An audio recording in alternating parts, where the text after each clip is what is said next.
احرام باندھنے کے بعد 3 بار تلبیہ پڑھیں. کتنی بار تلبیہ پڑھنا ہے؟ 3 بار سنت ہے، 1 بار بھی پڑھیں گے تو چلے گا، 3 بار سنت ہے. اب احرام کیسے باندھنا ہے؟ کون باندھ کے دکھائے گا؟ احرام جو ہے کیسے باندھنا ہے؟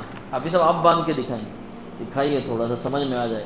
میرا بھی احرام میں لے کے آیا ہوں، آپ باندھ کے دکھائیں. آپ احرام نکالو. آپ احرام کیسا ہونا چاہیے سب سے پہلے دھیان میں رکھیں. جتنا ہو سکے کاٹن کا کپڑا لینے کی کوشش کریں. کیسا کپڑا؟ کاٹن. کیونکہ کاٹن پھسلتا نہیں ہے، جمع رہتا ہے اور ہلکا پھلکا رہتا ہے. ترکی کا معلوم ہے ایک موٹا ہوتا ہے، ترکی کا دیکھیں احرام اتنا موٹا رہتا ہے. ایک تو پسینہ رہتا ہے گرمی کا، وہ گیلا ہو کے اتنا وزن ہوتا ہے، آپ کا سامان ہے لے کے جانا ہے، بہت پریشانی ہوتی ہے.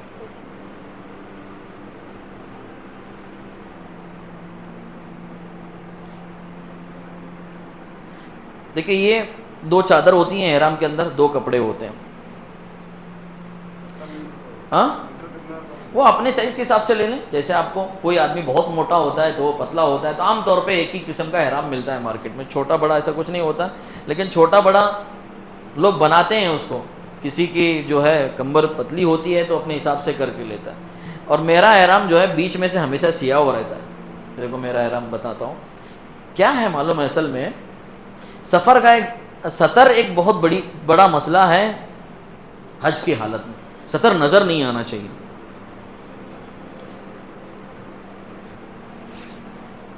یہ بیچ میں سے میں ٹپ مارتا ہوں. یہ نہیں کہ آپ کا حج نہیں ہوگا یا ہے کہ حج میں کوئی کمی آئے گی، ایسی کوئی بات نہیں. سلا ہوا کپڑا مطلب ایسا سلا ہوا کپڑا یہ جو ہے منع ہے حج میں پہننا. تو اس میں بہت آسانی رہتی ہے، اس میں تو جھنجھٹ ہی نہیں ہے زیادہ پہننے کی.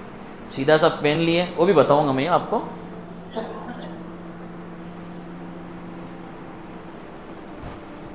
جیسے لنگی پہنتے ہیں، ہم لنگی پہنتے ہیں نا، اس طرح پہنے. اس طرح بھی باندھ سکتے ہیں آپ، اس طرح باندھ کے اس طرح باندھیں گے. بہت سے طریقے ہیں، وہ بھی بتاؤں گا. 3-4 طریقے ہیں. ٹھیک ہے. اب آپ جو ہے یہ بیلٹ باندھ لو. یہ بیلٹ ہے آپ کے پاس تو بیلٹ باندھ لیں.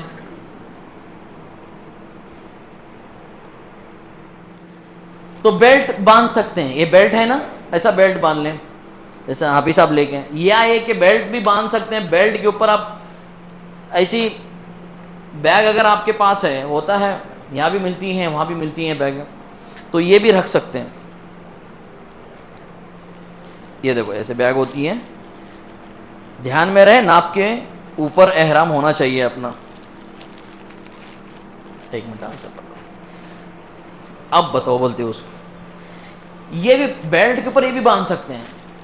کیا ہوتا ہے اس میں، یہ احرام یہ ہوتا ہے نا، یہ جیب، اس میں آپ اپنا ضروری سامان ہے، پاسپورٹ ہے یا آپ کا جو بھی ضروری سامان ہے، موبائل ہے. یہ کیا ہوتا ہے بٹن کھل کے گرنے کا چانس رہتا ہے. کبھی کبھار گر جاتا ہے اس میں، اور اس میں نہیں گرتا. چین لگی ہوئی ہے اس میں، آپ رکھو چین ڈال دو. بہت سارے لوگ کیا کرتے ہیں معلوم ہے، احرام پہنتے ہیں اور ایسا کرتے ہیں. دیکھو یہ کپڑا اس کو چھپا دیتے ہیں. پرابلم کیا ہوتا ہے، پرابلم اس میں نہیں ہے. پرابلم جب آپ طواف کرنے جائیں گے یا آپ کو جیب میں سے موبائل نکالنے کی ضرورت پڑے گی یا تسبیح نکالنے کی ضرورت پڑے گی، پھر اس کو لوز کرنا ہے، یہ نکالنا ہے، تو اس سے احرام لوز ہونے کا چانس رہتا ہے. اور دیکھو اتنا کمفرٹیبل ہے یہ، آپ کو کوئی مسئلہ ہی نہیں ہے. کچھ پرابلم نظر آ رہا ہے آپ کو، چل کے دیکھیں تھوڑا سا، 1 کلومیٹر کبھی لنگی پہن کے چلیں گے تو مسئلہ نہیں ہے. اور یہ جو ہے یہ احرام زیادہ تر ہم لوگ کاٹن ہی استعمال کرتے ہیں، اس میں زیادہ دقت نہیں رہتی. کاٹن ہے، وہ بھی کاٹن ہی ہے. بتاتا ہوں، وہ آپ بتاؤ بولتے پہن کے.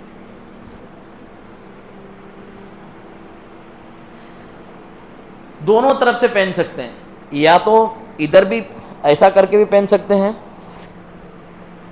ایسا کر لیا آپ نے، ہاں یہ ٹانگیں دھیان میں رہیں.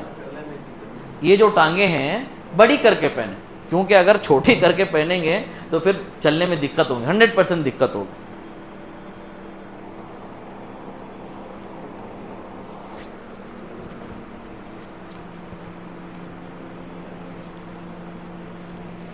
ایسے بھی کر سکتے ہیں، اس کے اوپر ڈالیں، بیلٹ ڈال کے یہ کریں، یہ بھی طریقہ ہے. سمجھ میں آ رہا ہے؟ ایسے طریقہ بھی اختیار کر سکتے ہیں آپ، کمفرٹیبل ہو کے چل سکتے ہیں. پیر لیکن چوڑے کر کے پہنیں، چھوٹے کر کے نہ پہنیں. اور اس طریقے سے بھی پہن سکتے ہیں. بہت سارے لوگ کیا کرتے ہیں، ایسا کرتے ہیں،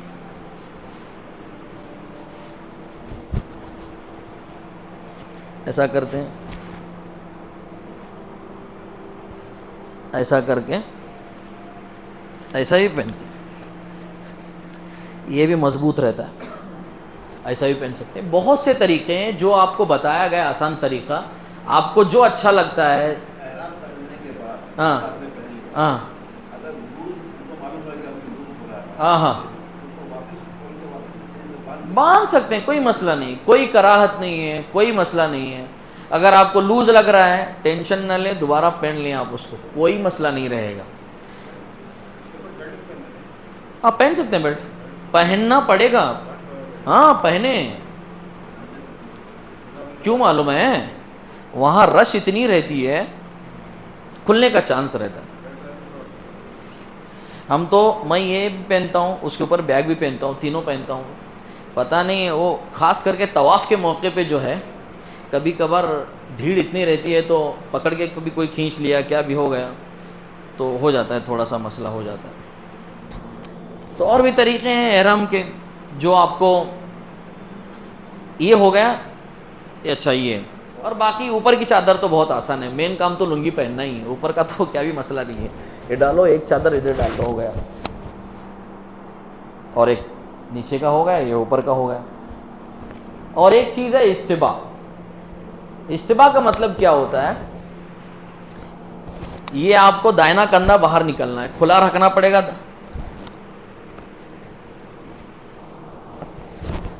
بس ہو گیا استباء. ایک ابھی میں کپڑے پہنا ہوں، میں تو حاجیوں کا ہے، دائنا بازو کھلا رہتا ہے، ایک کھلا کر کے ساتوں چکر میں کھلا رکھنا. یہ کب کرنا ہے آپ کو، کب کرنا ہے؟ جب طواف اسٹارٹ کرتے ہیں. میں بتاؤں گا، جب طواف اسٹارٹ کرتے ہیں، حرم میں جاتے ہیں. میں ابھی تو کچھ بتایا نہیں، حرم کے آداب ہیں. داخل ہوں گے تو پھر کہاں کھڑے رہنا ہے، کس جگہ کھڑے رہ کے دعا کرنا ہے. تو اس وقت جو ہے، جب طواف اسٹارٹ کرتے رہتے ہیں، اس سے پہلے جو ہے، بلکہ کعبے کے اندر آپ پہلی بار اگر جا رہے ہیں تو پہلے ہی آپ اس کو تھوڑا سا اندر داخل ہونے سے صحن میں جو ہے باندھ لیں. اب وہاں جا کے اندر طواف کی جگہ میں، چونکہ بیت اللہ کو دیکھنے کے بعد دعا فوراً قبول ہوتی ہے، وہاں جا کے آپ باندھنے کا پرابلم ہو جائے گا. اس کے لیے آپ صحن میں اس کو باندھ کے چلے جائیں، یعنی استباء کر کے چلے جائیں. 7 چکر میں یہ رہتا ہے.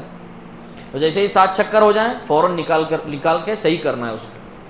7 چکر ہونے کے بعد میں اپنی اصلی حالت پہ کر دینا ہے اس کو، یعنی دوبارہ اسی طرح کرنا ہے 7 چکر ہونے کے بعد میں. پھر 2 رکعت جو طواف کی نماز پڑھیں گے. اکثر حاجی کیا کرتے ہیں، یاد نہیں رہتا ہے، فوراً ہو جاتی ہے نماز، کا کیا مسئلہ نہیں ہے، لیکن نکالیں اس کو، ترتیب سے کریں. احرام جیسے باندھیں گے، احرام کے ممنوعات شروع ہو جائیں گے. نیت کرنے سے پہلے چاہے تو آپ عطر لگا سکتے ہیں. نیت کرنے سے پہلے چاہے تو آپ احرام کو بھی عطر لگا سکتے ہیں، اپنے بدن کو لگا سکتے ہیں، لیکن نیت کرنے کے بعد منع ہے. خوشبودار چیز آپ استعمال نہیں کر سکتے ہیں، ایسا خوشبو استعمال نہیں کر سکتے ہیں. اور بھی بہت سی ممنوعات ہیں. آپ جانور نہیں مار سکتے ہیں، حرم میں جو بھی ہے، حتیٰ کہ جو مارنے کے لیے بھی منع کیا گیا ہے. لیکن جو تکلیف دہ جانور ہیں، سمجھو وحشی کتا آ گیا، درندہ، آپ نے اس کو مار لیا تو اس سے دم لازم نہیں ہوتا. ایسا کتا آ گیا آپ کو کاٹنے کے لیے آ رہا ہے تو آپ نے اس کو مار دیا، تو علماء نے یہ مسئلہ لکھا ہے، ایسی صورت میں آپ پر دم لازم نہیں ہوگا. خوشبو کا استعمال ہے، بال نہیں، ناخن نہیں. کیا ہوتا ہے معلوم ہے، بہت سارے لوگوں کو عادت ہوتی ہے، کیا، کچھ لوگوں کو داڑھی میں ہاتھ پھیرنے کی عادت ہے، پھیرتے دیکھو بال کا گرنا الگ ہے، نکالنا الگ ہے. یہ آپ گر نہیں رہے ہیں، نکال رہے ہیں. اور بہت سارے لوگوں کو کیا ہوتے ہیں، ناخن لمبے رہ کر کے تو یہ عادت ہوتی ہے، یہ بول کے نکالنے. یہ وہ چیزیں ہیں، دیکھیں بڑا دم تو نہیں لازم ہوگا، لیکن کچھ نہ کچھ آپ کو صدقہ کرنا ضروری ہو جائے گا. جتنا بھی ہے آپ نے، سمجھو 1 ریال 2 ریال 3 ریال، آپ نے 2-3 بال نکال لیے اس میں سے، داڑھی میں سے، تو 2-3 ریال آپ صدقہ کر دیں. احرام کی پابندیاں تو معلوم ہے نا آپ کو، جتنی بھی ہیں پابندیاں معلوم ہیں. بولو ایئرپورٹ وغیرہ میں، آپ جدہ ایئرپورٹ میں خدا نخواستہ پیشاب گئے، فارغ ہونے گئے، تو وہاں پہ شیمپو رہتا ہے. کہاں جیسے ہی باہر نکلیں گے احتیاط کرنا ہے, دیکھنا ہے شیمپو رکھا ہے تو کہاں بھی جا کے. آج کل ہر چیز سینسر پہ چلتی ہے. پہلے کیا ہوتا تھا دبا کے نکالنا پڑتا ہے, اب نہیں, جیسے ہاتھ کریں گے آپ کے ہاتھ کے سینسر سے نیچے آ جائے گا. بہت سارے لوگ ایئرپورٹ میں جانے کے بعد کیا کرتے ہیں معلوم ہے, پانی دیکھتے کھڑے ہوتے کیسا آتا ہے کیا آتا ہے, بٹن ڈھونڈتے رہتے ہیں. نہیں, آپ کو ہاتھ کرنا ہے آٹومیٹک پانی آ جائے گا, وہ آپ کا سینسر ہی پانی آپ کو دے دے گا. تو سینسر پہ بھی ہوتا ہے, وہاں جانے کے پریشان نہیں ہونا, نہیں اس کا یہ بٹن کا ہے, نل کیسے چالو کرنا, ایسا نل رہتا ہے, سیدھا ہاتھ کریں تو پانی گرنے لگ جائے. ناخن نہ کاٹیں, اور جو ہے اپنے درخت کی ٹہنی وغیرہ توڑنا ہے, یا کسی زیادہ تر وہاں کیا ہوتے ہیں شکاری نہیں کرنا, کسی چیز شکار نہیں کرنا, اور زیادہ تر وہاں پرندے جو ہوتے ہیں کبوتر ہوتے ہیں, کبوتروں کو پکڑنا یا ہے کہ ان کو کسی قسم کی تکلیف دینا, یہ ساری چیزیں جو ہے منع ہے. اور مرد جو ہے جوتا نہیں پہن سکتا, مرد جو ہے جوتا نہیں پہن سکتا, چپل پہنے. یہ ابری ہوئی ہڈی جو ہے نظر آنی چاہیے, یہ ابری ہوئی ہڈی جو ہے نظر آنی چاہیے, اس کا خیال کریں. احرام احتیاطاً 2-3 احرام رکھے, کیونکہ آپ کا سفر لمبا ہے. عمرہ ہوتا تو ایک احرام کافی ہو جاتا تھا, آپ کا سفر لمبا ہے, کبھی بھی ضرورت پڑ سکتی ہے. 2 سے 3 رکھیں, 2 رکھے تو بھی کافی ہو جائے گا, اتنی ضرورت تو نہیں پڑے گی, کیونکہ زیادہ سے زیادہ آپ کو ضرورت پڑے گی مینا سے جب عرفات جائیں گے, عرفات سے مزدلفہ آئیں گے, رات آپ کو مزدلفہ میں گزارنی ہے, تو وہاں احتیاطاً ایک لنگی اپنی جو ہے بیگ میں ایکسٹرا رکھ کے لیں, یا احرام بھی ایک احتیاطاً رکھنا پڑے گا. اور یاد رکھیں سب سے اہم چیز, حاجی کی سب سے بڑی تسبیح تلبیہ ہے.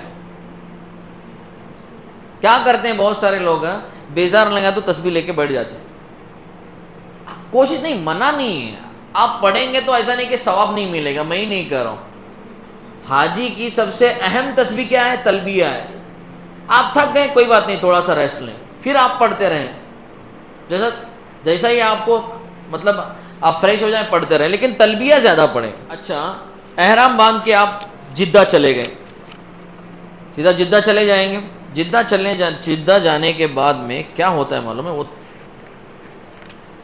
امیگریشن ہوتا ہے. کیا ہوتا ہے امیگریشن, آپ کی پورا امیگریشن ہوتا ہے. تو جو بھی آپ کی سرٹیفکیٹ ہے, دونوں ویکسین کی سرٹیفکیٹ ساتھ میں رکھیں, ان کو دکھانا پڑتا ہے بھئی یہ ہماری 2 سرٹیفکیٹ ہیں. وہ بڑی بیگ میں نہ رکھیں, جیسے کل میں نے بتایا تھا, ساتھ میں رکھیں اپنے. وہ کچھ ٹیبلٹ دیتے ہیں جدہ میں آپ کو کھانے کے لیے, ہر حاجی کو دیتے ہیں ٹیبلٹ. آپ چاہے تو کھا بھی سکتے ہیں, وہ اینٹی بائیوٹک ہوتی ہے, چاہے تو کھا بھی سکتے ہیں, یا تو اپنے بیگ میں رکھیں, یا نہ بھی کھا سکتے ہیں, وہ آپ کی مرضی. ایئرپورٹ میں جیسا ہی اتریں گے, باہر نکلیں گے, امیگریشن سے باہر آئیں گے, تو پہلے اپنی بیگ چیک کر لیں. اپنی بیگ چیک کریں, اپنی مستورات کی بیگ چیک کریں, بھئی 4 بیگ ہیں کہ نہیں, اکیلے جا رہے ہیں تو اپنی 2 بیگ ہیں کہ نہیں. چیک کرنے کے بعد اپنی بیگ, جیسے ہی ایئرپورٹ کے باہر نکلیں گے, ہر کنٹری والے اپنی کنٹری کا جھنڈا لے کے کھڑے رہتے ہیں وہاں پہ. انڈین والے انڈیا کا جھنڈا لے کے کھڑے رہتے ہیں, انڈیا انڈیا بول کے آپ کو پکارتے رہتے ہیں. تو دیکھیں اپنا انڈیا کا فلیگ والے پکارتے رہتے ہیں, تو آپ کا معلم آ جائے گا آپ کو پک اپ کرنے کے لیے, اپنا اس کے پاس چلے جائیں, وہ بلائیں گے تو فوراً ان کے پاس چلے جائیں. جانے کے بعد میں کیا کرتے ہوں, آپ کا کور نمبر دیکھتے ہیں, ہاں بھائی کور نمبر ہے, یہ فلاں فلاں بلڈنگ کی گاڑی ہے, عزیزیہ میں بلڈنگ نمبر 132, بلڈنگ نمبر 150. ایک بلڈنگ بولے گا تو کم سے کم بہت سے حاجی رہتے ہیں اس میں, 500 600 700 800 ایسے حاجی رہتے ہیں اس کے اندر. بلڈنگ نمبر دیتے ہیں, یاد رکھیں وہ بلڈنگ کا نمبر کا فوٹو ضرور مار لیں. بلڈنگ نمبر کا پورا لکھ کے لگا رہتے ہیں, ہمارے انڈیا کا یہ رہتا ہے فلیگ کا, یہ اس میں بلڈنگ نمبر اور معلم نمبر, ایک فوٹو مار کے اس کا اپنے پاس ضرور رکھ لیں.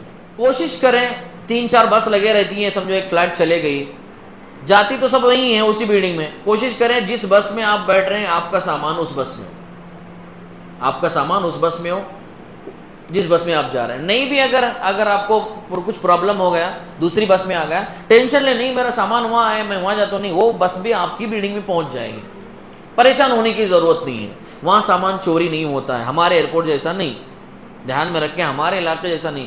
یہاں ہماری آبادی زیادہ ہے, سیکیورٹی تھوڑا زیادہ کرنی پڑتی ہے ہمارے ایئرپورٹ کے لیے.